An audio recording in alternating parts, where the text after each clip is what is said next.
पप्पू जी, बहुत अच्छी बातें आपने कही हैं और सब ठीक है। एक आपसे गुजारिश कर रहा हूं मैं कि जानना चाहता हूं, 2023 में और 24 के बीच में बिहार में 40 लाख लोग मनरेगा से बाहर किए गए। ऐसे ही 40 लाख के करीब करीब जो लोग हैं वो कौन सी वो स्कीम थी उससे निकाले गए। तो सवाल इस बात का है कि जब ये वो 40 लाख लोग मनरेगा से बाहर किए गए, 40 लाख लोग और फर्जी वो पाए गए, क्या ये जो 80 लाख के करीब या मान लीजिए डुप्लीकेट भी होंगे, ये सारे लोग जब बाहर किए गए उस समय आप लोगों ने कोई आवाज़ नहीं उठाई कि ये फर्जी नहीं है? उसमें तो सभी रहे होंगे, उसमें कोई हिंदू मुसलमान इसकी नहीं कर रहा हूँ, लेकिन वो जब 40 लाख मनरेगा से फर्जी वो उसकी जांच हो गई और इसी तरह 40 लाख और जो फर्जी पकड़े गए उसमें जिनके आधार कार्ड या नकली थे, तो आप ये बताइए कि 80 लाख उस समय कोई भी अपोजिशन का पार्टी का नेता नहीं बोला।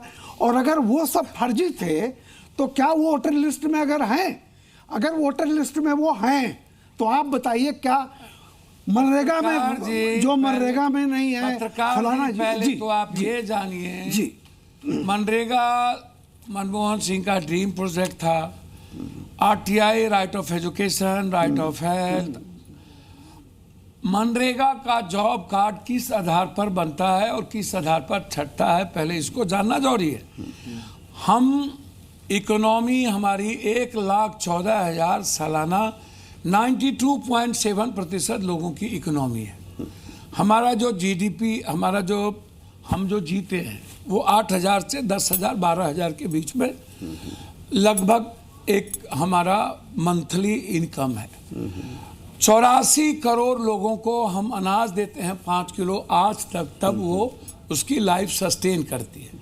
मनरेगा का जॉब कार्ड उस आधार पर बनता है कि इनकी इकोनॉमी में बढ़ोतरी हुई या इनकी इकोनॉमी उतनी ही है, और किस और गरीबी बढ़ी तो किसको लाना है, किसको निकालना है।